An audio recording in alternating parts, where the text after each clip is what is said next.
अगर मैं आपसे पूछूं कि एसएबी में एक्चुअल परचेज किस डॉक्यूमेंट से होता है, तो आंसर होगा परचेज ऑर्डर।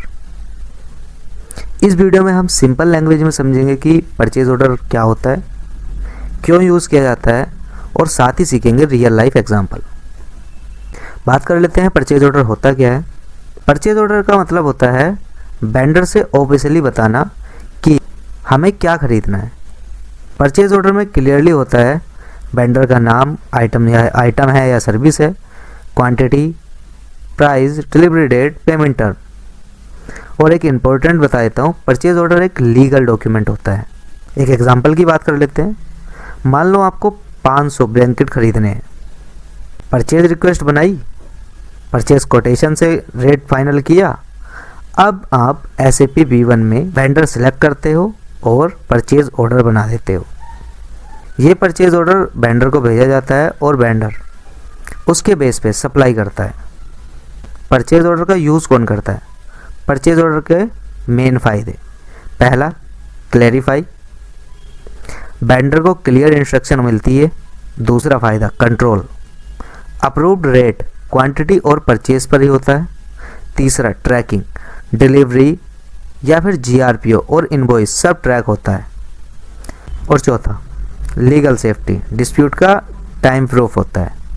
अब हम बात कर लेते हैं purchase order versus other document. Short difference समझते हैं।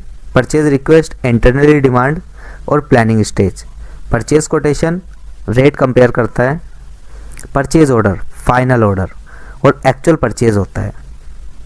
परचेज रिक्वेस्ट नीड बताता है, परचेज ऑर्डर रेट कंपेयर करके देता है, और ऑर्डर हमारा क्या होता है, फाइनली परचेज के लिए यूज़ में आता है, जो हमारा लीगल डॉक्यूमेंट है। ये तो अभी हमारा थ्योरेटिकल हो गया। अब हम चलते हैं अपने प्रैक्टिकल की तरफ, अपनी स्क्रीन की तरफ। आपको मॉड्यूल पे आना है, AP पे आना है, और यहाँ पे आपको 4th मिलेगा परचेज ऑर्डर। अब इससे ऊपर के जो डॉक्यूमेंट है जैसे quotation, request, blanket agreement, description में भी लिंक है, जाके आप वहाँ से देख सकते हो। अब हम बात कर लेते हैं परचेज ऑर्डर की।